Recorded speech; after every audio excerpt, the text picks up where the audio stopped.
सारण की धरती से राकेश सांडिल का नमस्कार है। बंधु, 22 तारीख को एक असिस्टेंट बीओ सहायक शिक्षा विकास पदाधिकारी का 935 पदों के लिए बहाली निकला हुआ है। जो प्रखंड लंबा चौड़ा होगा उसमें 2 होगा। आगे भी इस पोस्ट को बढ़ाया जा सकता है, सरकार क्या करेगी। लेकिन आश्चर्य हमको ये हुआ कि अभी तक नियोजित शिक्षक की बहाली हुई, उसके बाद शिक्षा विभाग में जो भी बहालियाँ हो रही है सबको मानदेय पर, और ये बहाली जो निकला हुआ है वो स्केल पर निकला हुआ है, वेतनमान पर निकला हुआ है। आँख खोल करके देख लें। जो लोग हम लोगों के वीडियो का विरोध कर रहे थे, कि बोल रहे थे कि ग्रेड पे और पे स्ट्रक्चर को 7th पे कमीशन में ख़त्म कर दिया गया है, आप लोग ये एक बार देख लीजिए।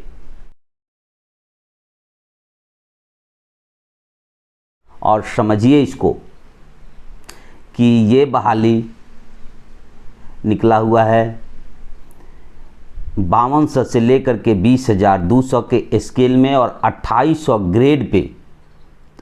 हालांकि इसके साथ लेवल का भी चर्चा किया गया है। लेवल 5 में जो 29,200 से प्रारंभ होगा, ये रनिंग स्केल है। ये आप जान लीजिए कि नियोजित शिक्षक को जो मिल रहा है वो रनिंग स्केल नहीं है, लेकिन ये रनिंग स्केल है। चूँकि ये प्योर गवर्नमेंट का है, इसलिए अब एक बात समझ लीजिए, आप सुने होइएगा, हालांकि ये भी बीपीएससी के माध्यम से निकला हुआ है, बिहार पब्लिक सर्विस कमीशन के से लिया जाएगा इसका बहाली। लेकिन आप मंत्री महोदय का वक्तव्य सुने होंगे विधान परिषद में। उन्होंने बोला था कि चूँकि ये पद 7th पे कमीशन के बाद सृजित हुआ है, इसलिए 7th पे कमीशन के तहत इनको नहीं रखा गया है। अब आपका आँख अंजोर हो जाएगा कि सरकार की खेल क्या है, कि विशिष्ट लोग जो कूद रहे थे और बीपीएससी वाले जो विद्यालय अध्यापक थे कूद रहे थे, ये भी तो नए पद का सृजन हुआ है ना। ये भी सहायक शिक्षा विकास पदाधिकारी जो बीओ के असिस्टेंट होंगे, बीओ के सहायक होंगे, और आगे बीओ के पद को प्रमोशनल रखा गया है। यही प्रमोशन कर करके बीओ बनेंगे। हालांकि सरकार ये जब से आई पूरा एकदम खिचड़ी कर दी। सबको जानकारी है कि बीओ पहले पूर्व के बीओ के पोस्ट पर प्रमोशन उन्हीं का होता था जो बेसिक स्कूल के शिक्षक होते थे, और डीओ का पोस्ट था उस समय जिला स्कूल के जो शिक्षक होते थे, हाई स्कूल के, उनका प्रमोशन होता था। वे प्रमोशन कर करके जाते थे। लेकिन इस आने के बाद इस सरकार पूरे खेल को बदल दी। अब आ जाइए मूल बिंदु पर कि ये भी तो पद नया सृजित किया गया है, तो इन पर ये लागू क्यों नहीं कि 7th पे कमीशन का लाभ इनको क्यों दिया जा रहा है। तो इसका मूल बिंदु ये है कि ये प्योर गवर्नमेंट है जॉब। समझ में आया? आगे देखिए, इस पर अब सरकार को अपना जो भी पद सृजित करती है वेतनमान लागू करने का अधिकार सरकार को है, इसमें कोई दो राय नहीं है। सरकार स्वतंत्र है, वे वेतनमान लागू कर सकती है, उसमें कोई दबाव कोई नहीं दे सकता है। लेकिन चूंकि ये पद स्नातक पर निकला हुआ है और ये post equivalent to gazetted post है, और देखिए एक गजटेड पोस्ट को वेतन जो सरकार देना शुरू करेगी नॉन गजटेड पोस्ट के बराबर। आप देख लीजिए, चूँकि इस पोस्ट का वास्तविक वेतन होना चाहिए 9300 का स्केल इनको मिलना चाहिए, लेकिन इनमें भी जर्ती काट दिया गया और 5200 का स्केल दे करके इनको लेवल 5 में रख दिया गया। बंधु, ये बीओ के बाद सहायक बीओ होंगे और इनके अंडर में ही सभी शिक्षक, सभी कोटि के शिक्षक होंगे। तो आप कल्पना कर सकते हैं कि हाई स्कूल के और +2 वालों को ग्रेड पे क्या मिलता है। तो 5200 के स्केल में जब वो होंगे और उनको जब ग्रेड पे मिलेगा तो आप अनुमान कर सकते हैं कि हाई स्कूल और +2 में जो हैं उनको कितना ग्रेड पे है, मैं अपने मुंह से नहीं कहूँगा। तो क्या इनका वेतन हाई स्कूल और +2 वालों से बढ़ सकता है? इनसे ऊपर नहीं जाएगा। अब देखिए सरकार क्या क्या खेला खेलती है। 10 लाख नौकरी और 10 लाख जो रोजगार देने में किसी के वेतन से कटौती कर करके किसी को दे देना, नए पद का सृजन कर देना, नई नौकरियां निकाल देना। जो इसमें जाएंगे वे भी कहेंगे कि हम ऑफिसर बन गए हैं। लेकिन जब क्षेत्र में घूमेंगे तो एक शिक्षक, कौन शिक्षक, विशिष्ट विद्यालय अध्यापक नहीं, कौन, नियोजित शिक्षक उनसे कईयों वेतन ज़्यादा उठाएगा, कईयों वेतन ज़्यादा उठाएगा। अब आप बताइए कि अभी के डेट में हमारे पास कल से परसों तक बहुत से शिक्षक कॉल करके पूछ रहे हैं, बेचैन हैं लोग कि सर थोड़ा सा देखिए तो हम लोग इसको भर सकते हैं। क्या भर सकते हैं? क्या कीजिएगा भर करके? आप भर के उसमें क्या कीजिएगा भाई? अगर कोई चंपारण से आपके साथी फ़ोन किए थे, हम नाम नहीं रखेंगे, सबसे ज़्यादा बेचैन वही थे। परसों फ़ोन किए, कल फ़ोन किए, आज फ़ोन किए। आप 2003 से हैं और आपका बेसिक स्केल क्या है अभी आप देख लीजिए। और उनको शुरू हो रहा है 29,200 से। लेवल तो एक ही है आपका, 5200 से लेके 20,000। अंतर इतना है कि उनको 2800 का ग्रेड पे है। आपका प्रमोशन होगा तो 2400 के ग्रेड पे में चले जाइएगा।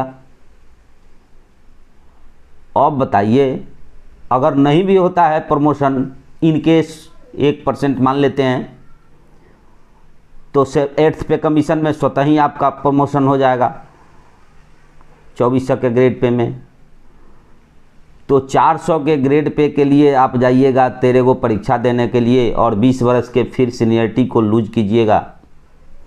आपसे उनका वेतन कहियो कमे रहेगा, इंतज़ार कीजिए, देखते चलिएगा। इसलिए आप लोग उस फेरा में नहीं पड़िएगा।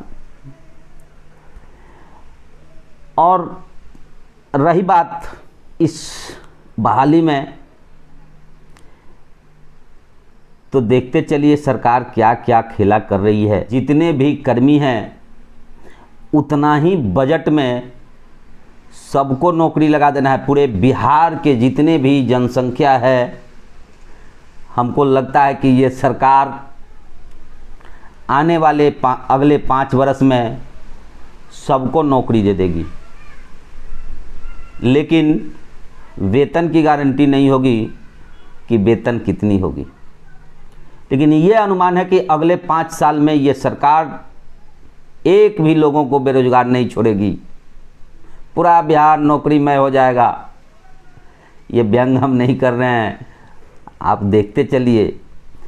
एक वेतन में 4 नौकरी बांट देगी सरकार और सब लोग खुशी खुशी टूट पड़ेंगे उस पर। खैर, इस पर इससे ज़्यादा मैं चिटाकसी नहीं करना चाहता हूँ। लेकिन नियोजित शिक्षक इस जिनका एज जो है 37 वर्ष से संभवतः और आरक्षित कोटा में 40 वर्ष है, महिलाओं के लिए भी है। तो नियोजित शिक्षक बेसिक ग्रेड की बात कर रहे हैं, वे भी अगर इस पर लपक रहे हैं तो वे भी लॉस में जाएंगे। रही बात 6 to 8 वाले, हाई स्कूल वाले, +2 वाले, वे तो बहुत लॉस में जाएंगे। इसलिए सोचिएगा नहीं, जहाँ आप हैं वहाँ बने रहिए। एक और आगे एक मुद्दा हमको नज़र आया, ये देख लीजिए। ये लेटर एक हमको मिला,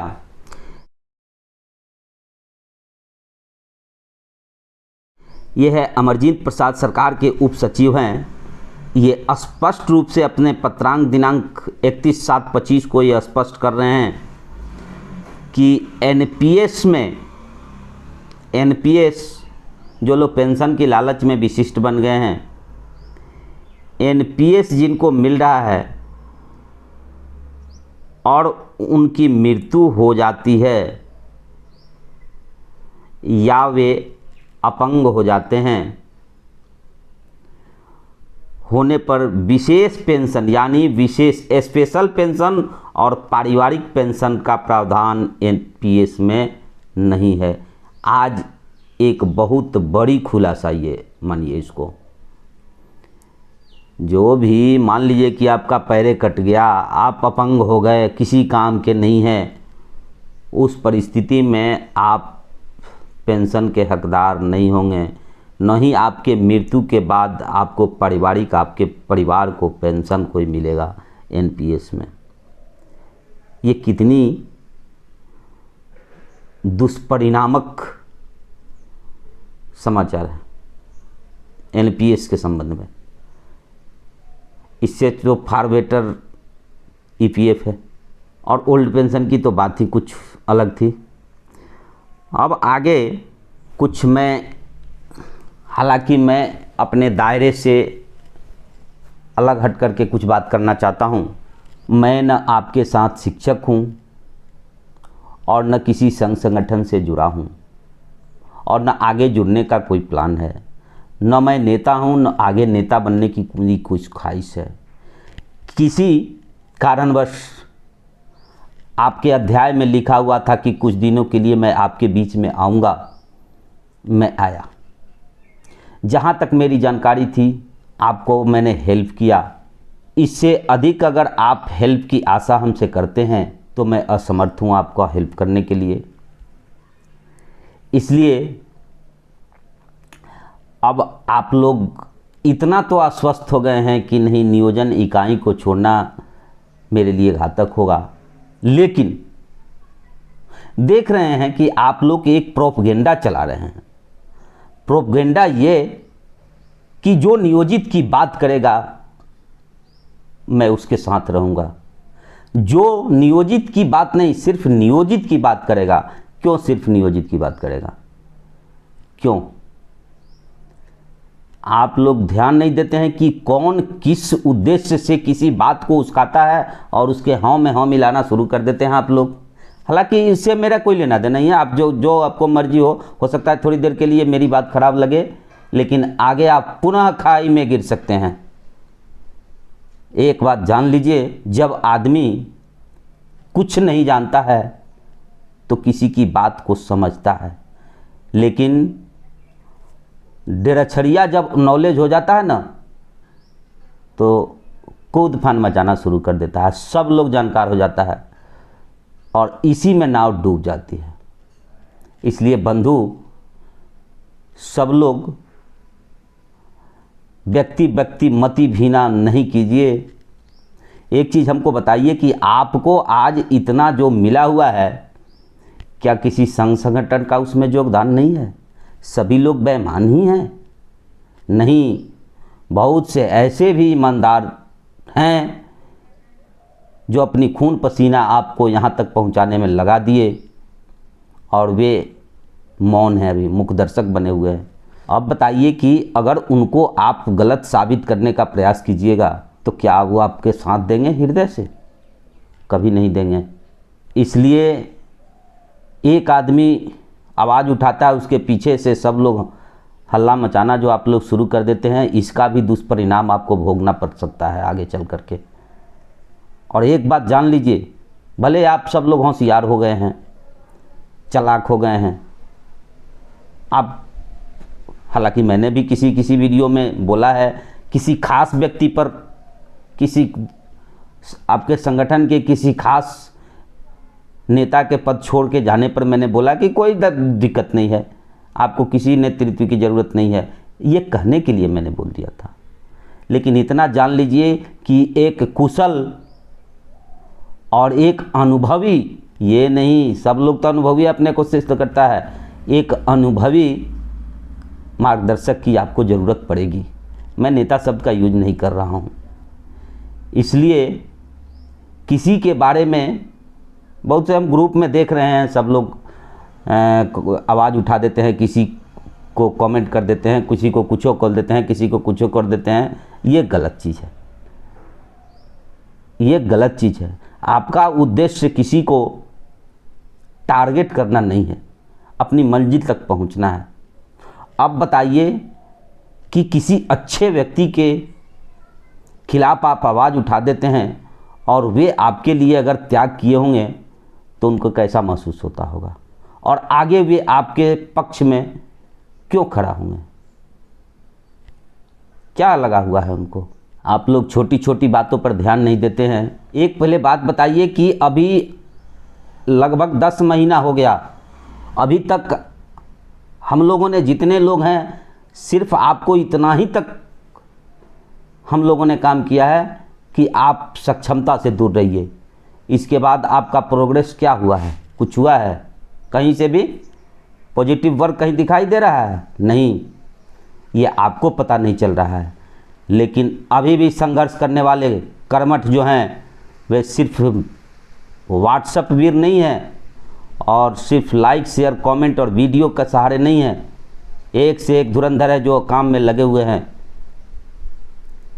हमको जानकारी हुई सीतामढ़ी से संजीव जी हैं जो हाई स्कूल के हैं, वो कई केस लेकर करके और आगे कूदे हुए हैं। हाई स्कूल के जितने भी बंधु हैं, वे लोग एक में एक झोंटा बांध के रहने से कुछ नहीं होगा। आप लोग उनसे संपर्क कीजिए और संघर्ष को आगे बढ़ाइए। मैं ये नहीं कह रहा हूँ कि उनको चंदा दीजिए, लेकिन साहस तो दीजिए उनको। प्रदीप जी हैं मधुबनी से, आपके लिए रनिंग स्केल का केस लड़ रहे हैं। वो कभी आप जानना चाहें कि प्रदीप जी किस परिस्थिति में हैं? हालांकि प्रदीप जी से हमको बात हुई, वे बोले कि नहीं भैया, हमको आर्थिक मदद की ज़रूरत नहीं है, उतना है हम सह लेंगे। लेकिन कभी उनको पूछा है आपने?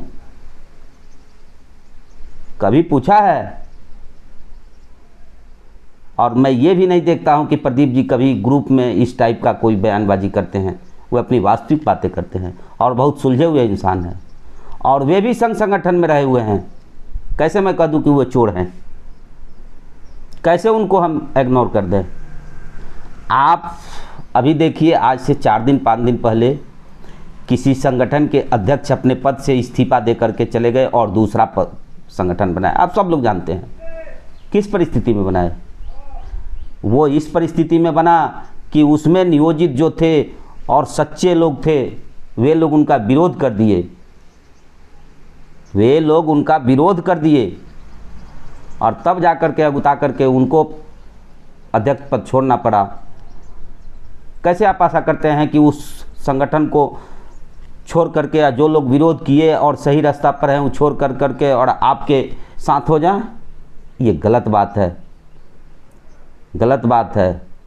जो प्रमोद जी ने, आज हम लोग जितना कूद रहे हैं, चाहे जितना कूद लें, लेकिन अगर आपको ज़िंदगी दिए हैं तो प्रमोद यादव जी ने दिया है। अब प्रमोद यादव जी से हमको कोई बात नहीं हुई है आज तक। प्रमोद यादव जी को मैं जानता भी नहीं हूँ, सिर्फ नाम सुना हूँ और उनका केस नंबर देखा तो मुझे पता चला कि संभवतः वे मोतिहारी के हैं। कैसे मैं कह दूँ कि प्रमोद यादव चोर हैं? क्यों कह दूँ? और एक आदमी छोटी सी आवाज़ उठाता है, सब लोग जो है सो कुछ बोलना शुरू कर देता है। इतना काबिल हो गए आप लोग सब आदमी, सभी लोग बस गए होते अगर एक प्रमोद यादव जी नहीं होते तो। और वे प्रमोद यादव जी का कहीं स्टेटमेंट आप देख रहे हैं? मौन है वे। कैसे छोड़ दें? कैसे छोड़ दें अपने पार्टी को? और उनके साथ जो विशिष्ट हैं, विद्यालय अध्यापक हैं, क्यों छोड़ दें? मैंने देखा मीडिया में कि किसी महिला का, विद्यालय अध्यापिका थी, एक्सीडेंट हुआ था, उसको लेकर के प्रमोद यादव जी पटना में हॉस्पिटल में लेकर के कई दिन तक रहे। क्या है आप में? क्या है नियोजित में कि सबको छोड़ करके आपको लेकर के कंधा पर घूमते रहें? क्यों घूमेंगे? क्यों घूमेंगे? रही बात अभी जो ईपीएफ का केस लड़े, जिनके नाम से आप नाम सुने होइएगा, लखनलाल निषाद का, जो मुजफ्फरपुर के रहने वाले हैं। आपको जानकारी होगा कि वे ब्रजवासी जी के संगठन से जुड़े हुए हैं और एक कर्मठ संगठन के सदस्य हैं। आपके कह देने से वे ब्रजवासी जी को छोड़ कर करके आपके साथ झंडा उठा लेंगे? वे अपना काम कर रहे हैं, वहीं से कर रहे हैं। राजनीतिक प्लेटफॉर्म अलग होता है और काम करने का प्लेटफॉर्म अलग होता है, और हवा मारने का प्लेटफॉर्म भी अलग होता है। इसको सबसे पहले नियोजित शिक्षक समझिए। और मुझे क्या, मेरा ये पेशा नहीं है कि आपके सामने आऊँगा तो मेरा दाल रोटी चलेगा। एक आध आदमी कोई कमेंट किया था मेरे ऊपर, तो भैया मैं तो मूड बना लिया था कि अब इस पर कोई वीडियो नहीं बनाऊंगा आपके बीच में। लेकिन 3-4 दिन से आपके 3-4 साथी बहुत प्रयास में लगे हुए थे कि नहीं, किसी के बात पर ध्यान नहीं दीजिए, आप जो काम कर रहे हैं करते रहिए। बीच बीच में सप्ताह में 1-2 वीडियो मैं जो इम्पोर्टेंट चीज़ होगा अगर मेरे संज्ञान में आएगा तो मैं उस पर लेकर के आऊँगा। इससे मैं पीछे नहीं हटूँगा। लेकिन मैं अपने काम में लग रहा हूँ, आप भी अपने काम में लगिए। और पग पग पर जो भी कोई स्टेटमेंट दे रहा है, सबसे पहले उसके उद्देश्य को देखिए कि उसका उद्देश्य क्या है, कैसे बन सकता है भविष्य। हवा में और एक शब्द होता है मॉब लिंचिंग का शिकार नहीं होइए कि एक आदमी कोई रूमर फैला दिया और उसके पीछे पीछे आप सब लोग चल रहे। पहले सोचिए, यही सोचे नहीं हैं आप लोग कि असमंजस की स्थिति में हैं, और जो लोग सोचे नहीं वे जा कर के विशिष्ट बन गए। वो तो इत्तेफाक कहिए कि हम लोग समय पर कूद गए कि आप लोग बच गए। अब आज सब लोग तिस्मार खां भले बन रहे हैं, वो अलग चीज़ है। बस इससे ज़्यादा मैं कुछ नहीं कहूँगा। मैं अपने वाणी को विराम देता हूँ। फिर कभी ऐसी विषय को लेकर के आऊँगा। नमस्कार।